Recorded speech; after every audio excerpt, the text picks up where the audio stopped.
안녕하세요. 닥터신의 영성연구소입니다. 저는 홍정원이고요. 오늘도 영성 박사님이신 심태성 목사님 모시고 에피소드 7번째 시간 나눠보도록 하겠습니다. 예, 목사님, 오늘은 행복의 일반적인 요소 중에서 두 번째 요소 네. 이야기를 하려고 합니다. 두 번째 요소가 무엇인가요? 첫 번째 요소 우리 저번 에피소드에서 money, 네. 돈에 관해서 이야기 나눴고요. 네. 행복의 일반적인 요소 두 번째는 바로 만족 혹은 만족감이라고 이야기할 수 있겠죠. 네. 만족감 없는 행복을 상상해 볼 수 있을까요? 없죠. 없죠. 감정이 예. 예, 만족이 돼야 됩니다. 네. 네. 네.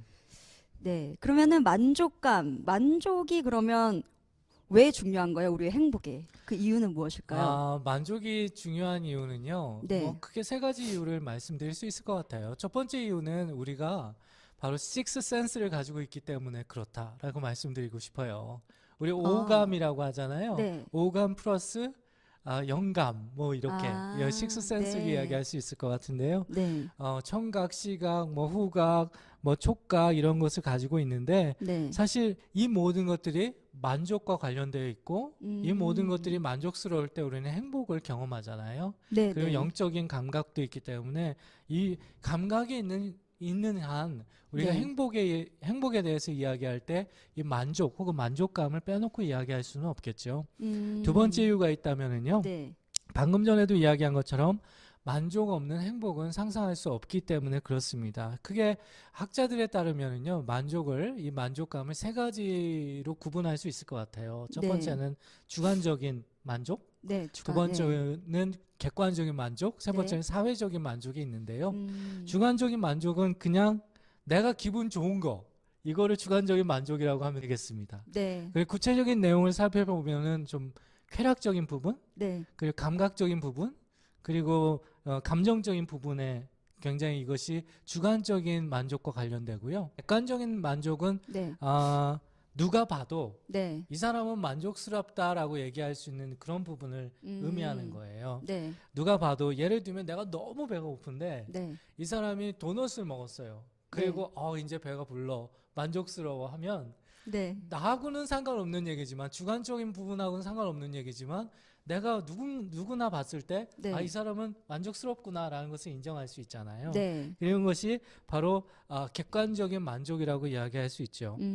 사회적인 만족은요. 네. 더 큰 존재하고 나보다 더 큰 어떤 것과 이렇게 연결되었다라고 느낄 때 경험되어지는 만족을 의미해요. 제가 한 번은 어떤 단체의 대표가 돼서 네. 아주 중요한 모임에 짧은 연설을 할 수 있는 기회가 있었거든요.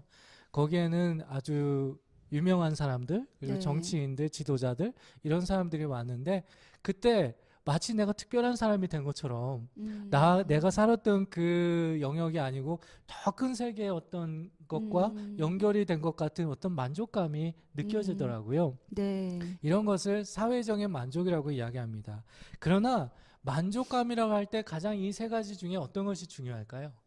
세 가지 중에요. 예. 세 번째 게 제일 중요할 것 같아요. 아니요. 아니에요? 사실은 모든 만족감이라는 것은요. 네. 결국은 주관적인 거예요. 그런 거예요? 누가 뭐라고 해도 내가 만족스러워야 네. 내가 기분이 좋아야 그래야 만족스러운 건 아니겠어요?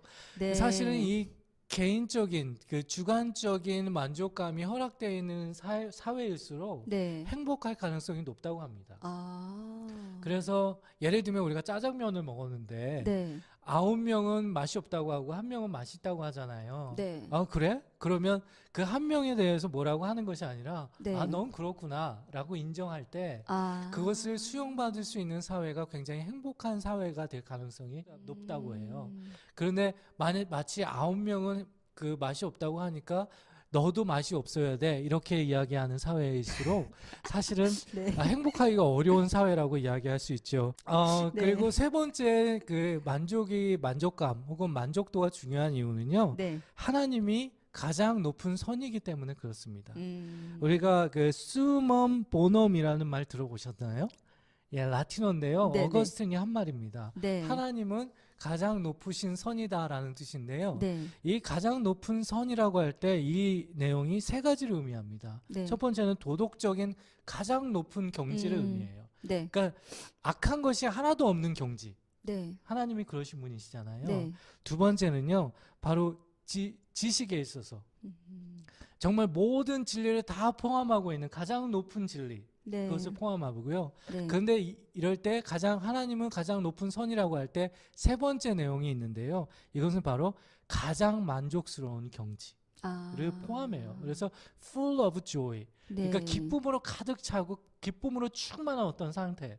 세상의 어떤 명성이나 쾌락이나 부나 혹은 사랑이나 혹은 사회적 위치와 상관없이 그것을 뛰어넘어서 우리가 하나님의 은혜를 처음 했을 때 네. 뭔가 이게 세상을 뛰어넘는 그 기쁨 있잖아요. 충만한 기쁨. 네.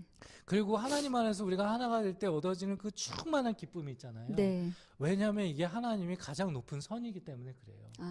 따라서 이런 것을 생각해 본다면 만족 혹은 만족감이라는 것은 우리 행복에 있어서 매우 중요한 요소 중에 하나라고 말씀드릴 수 있겠죠. 네.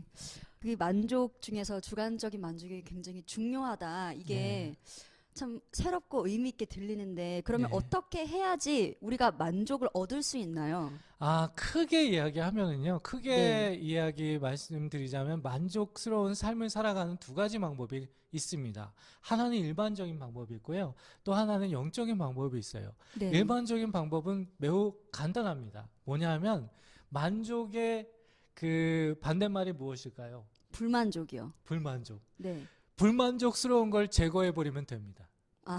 만약에 내가 네. 어떤 음식점에 갔는데 네. 음식이 너무 맛이 없어요. 자꾸 네. 먹는 얘기해서 미안해요. 근데 너무 맛이 없으면 그 다음에 행복해지기 위한 방법이 무엇일까요? 안 먹으면 되지 않아요? 아니요. 그러면요? 만족스러운 식당을 찾아서 가시면 돼요. 예, 그 맛있는 음식을 제공하는 식당을 가시면 네. 이제 만족스러워지고 네. 그래서 행복해지는 거예요. 만약에 나한테 어떤 부정적인 느낌을 주거나 불쾌감을 주거나 네. 불만족스러운 어떤 대상, 어떤 사건, 어떤 기억들을 제거해 버리면 그것이 가장 만족스러운 삶을 살아가는 데서 가장 좋은 방법이라고 심리학자들은 공통적으로 가르치고 있어요. 그러나 영적인 방법에서는요. 네. 오늘의 레슨이 바로 이겁니다. 만족보다 더 나은 만족, 네. 즉 기쁨을 추구하라는 거예요. 이 말은요. 만족을 포기하라는 뜻이 아니에요. 아까도 네. 이야기한 것처럼 만족은 우리 행복에 있어서 매우 중요하거든요. 네. 단지 더 나은 만족이 있다라는 것이에요. 그것을 우리는 기쁨, joy라고 표현하거든요. joy를 선택해야 돼요. 영적인 방법에서는요. 만족스러운 삶을 살 때 단순히 불쾌한 것, 불만족스러운 것을 제거하지 않고요. 오히려 그 상황 가운데 기쁨을 선택하는 것, 그것을 더 나은 만족을 향해서 나아가는 가장 좋은 방법이라고 이야기하고 있습니다. 네. 제 생각에는 내가 만족할 때 기쁘지 않을까 이런 생각이 드는데 이 두 가지를 목사님은 구분을 하셨네요. 네. 네. 왜냐하면 우리가 여기에서 사실 secular happiness와 크리스찬 해피니스가 가장 극명하게 갈리는 내용 중에 하나거든요. 네. 세속적인 행복과 또 영적이고 크리스찬적인 행복은요. 여기에서 가장 큰 차이점을 나타내요. 네. 세상에서는 아까 주관적인 만족이 가장 중요하다고 말씀을 드렸잖아요. 네. 내가 그냥 만족스럽고 내가 기분이 좋은 게 최고인 거예요. 네. 무엇을 하든지 간에. 네. 그러나 크리스찬들에게 있어서 영적인 방법에게 있어서는요. 기쁨을 선택하는 것이 더 나은 만족을 선택할 수 있고 더 나은 만족을 성취할 수 있는 가장 좋은 방법이라고 가르치고 있습니다. 네. 그러니까 만족을 해야 되는데 결국엔 기쁨의 열매를 가져와야 되는 만족해야 된다 뭐 이런 의미인가요? 만족보다는 만족 네. 그 자체보다는 네네. 기쁨을 선택하라는 거예요. 그러면 더 나은 행복을 가져올 수 있다라고 네. 겁니다. 네, 목사님 차이점을 한번 설명해 주세요. 구체적으로 살펴보면은요, 네. 만족이라고 할 때 이 만족은요, 이 만족한 삶은 원인이 뭐냐면 쾌락. 아까 우리 네. 인간은 감각이 있는 존재라고 말씀드렸잖아요. 쾌락이라는 게 이 감각을 채우는 것과 관련돼 있잖아요. 네. 미각, 촉각, 후각, 그래서 우리가 집에 향초도 피우고 또 그 향수도 뿌리고 이러는 것이 그 만족과 관련이 돼 있거든요. 이럴 때 우리는 만족스럽잖아요. 네. 맛있는 음식, 또 멋있고 아름다운 거 보면 만족스러운 거, 이게 다 만족감과 관련돼 있거든요. 네. 또한 행복한 느낌. 누구는 다 좋다고 하는데 내가 그게 행복하게 느껴지지가 않아. 그러면 그것은 만족스럽지 않은 거예요. 누가 맞아요. 뭐라고 하더라도. 맞아요. 그렇잖아요. 네.